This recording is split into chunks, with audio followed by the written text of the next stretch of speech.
In the opening shots, we see a woman named Beth returning home. She spends time alone and drinking while watching family videos that feature her husband Owen. They had been married for 14 years.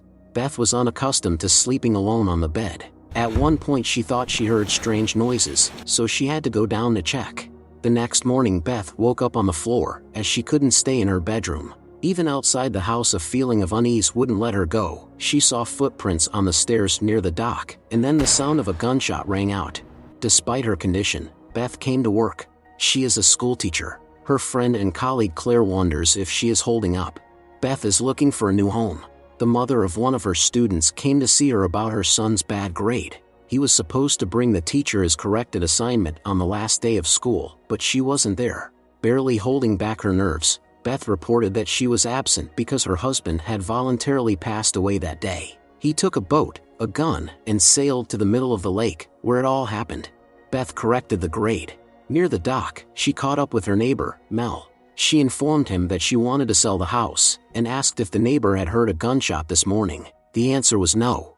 Beth watches family videos again, and when she decided to get rid of Owen's things, she found blueprints of their house, which her husband had built with his own hands. But in her research, Beth came across other, very strange drawings signed as follows: "Our house in reverse side. Non-standard options." At night the music turned on by itself and a message came from Owen: "Come downstairs." Beth immediately began to call him, but there were some strange noises on the phone. And through the window she saw her husband standing on the surface of the lake. In the morning Beth woke up again on the floor. The first thing she did was check her phone to make sure there were no messages from Owen. Then she decided to check her husband's cell phone. The police had returned it along with the rest of the things he had on him. In the gallery, Beth stumbled upon a strange photograph of a girl who looked like her, apparently being photographed in a sneaky way. Claire later assured her that it was Beth herself in the photo, but she could not remember wearing such a blouse. In the evening, Beth went to a bar with her co-workers to unwind. She drank a lot and began to claim that something strange was going on in her house and told about her realistic nightmares. She also pulled out a note that Owen had left, which she now always carried with her. It said, "You're right. There's nothing there. Nothing to be afraid of." The threat had passed. Claire walked drunk Beth home. She admitted to her friend that she understood the note. At 17, Beth had suffered a 4-minute cardiac arrest in an accident, and there really was nothing on the other side of life, no light, no tunnel. During the night, Beth woke up to the sound of the doorbell. Outside, she saw a crowd of girls running out of nowhere, who disappeared somewhere behind the fence. Beth senses her husband's presence and notices the footsteps leading to the dock. Then she is picked up by unknowing forces and Beth finds herself in a boat that begins to float on its own and soon docks at the shore.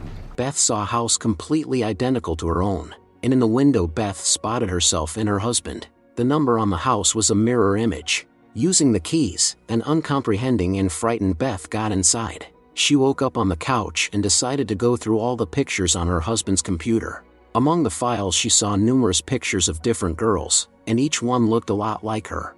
In the woods not far from the house, Beth met Mel. She was trying to find the very house she saw on the edge of nightmare and reality. Mel thinks Beth is out of her mind and that she better not wander into the woods alone in her condition.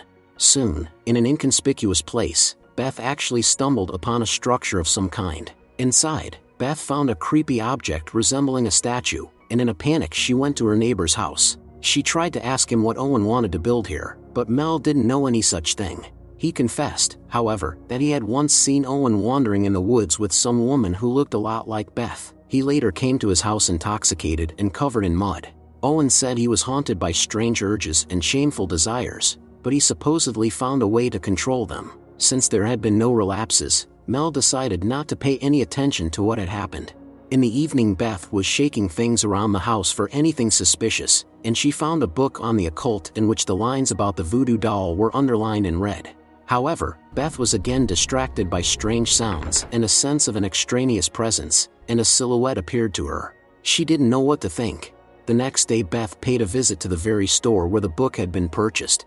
She couldn't get anything specific, but she recognized the bookshelves in front of which one of the pictures in Owen's collection had been taken. She also recognized the girl in the picture who happened to work here. Her name is Madeline. She confessed that Owen had flirted with her and that they had gone to a bar together a couple of times. The girl turned out to be remarkably similar to Beth.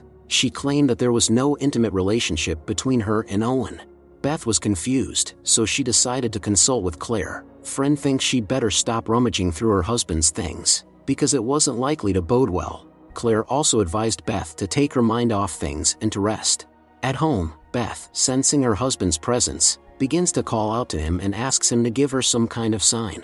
But then Madeline showed up, and Beth invited her in. Madeline told her that Owen had once brought her to this house, and later to some unfinished structure of which he was very proud. There he showed her a strange statue, and they soon kissed. But at some point Owen began to subject her to asphyxiation, but he let her go almost immediately. It didn't look like a crime, but more like a game. That night Owen said he was confused and couldn't live like that anymore. He was afraid he couldn't control it anymore. He didn't elaborate on what exactly he was talking about.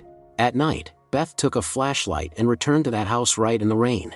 Under the boards, she made a terrible discovery: there were many bodies belonging to the girls. In fear, Beth ran away from there, and already at home left Claire a voice message. She refused to believe her own eyes. And while she was taking a shower, the music turned on by itself again. Beth went to check what was wrong, and on the misted glass appeared the inscription, "Here."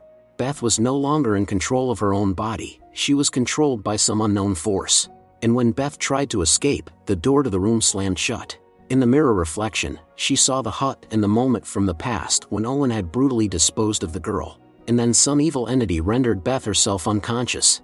When she came to, she ran into the bedroom. One of the girls had managed to hide under the bed, and Owen had already dragged the other's body here. Beth continued to be haunted by horrible episodes from the past, and then an evil entity in the form of her husband told her that she had whispered to Owen to get rid of his wife. He did not want to harm her, however, and in return he sacrificed other women who looked like her to the entity. An unknown force began to torment Beth again.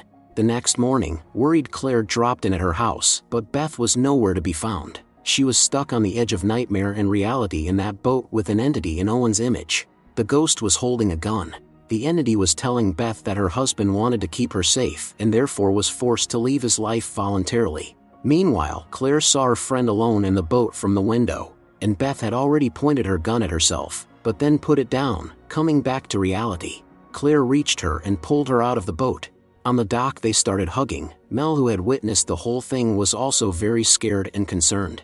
In the final shots, we see Beth staring at the boat bobbing on the waves.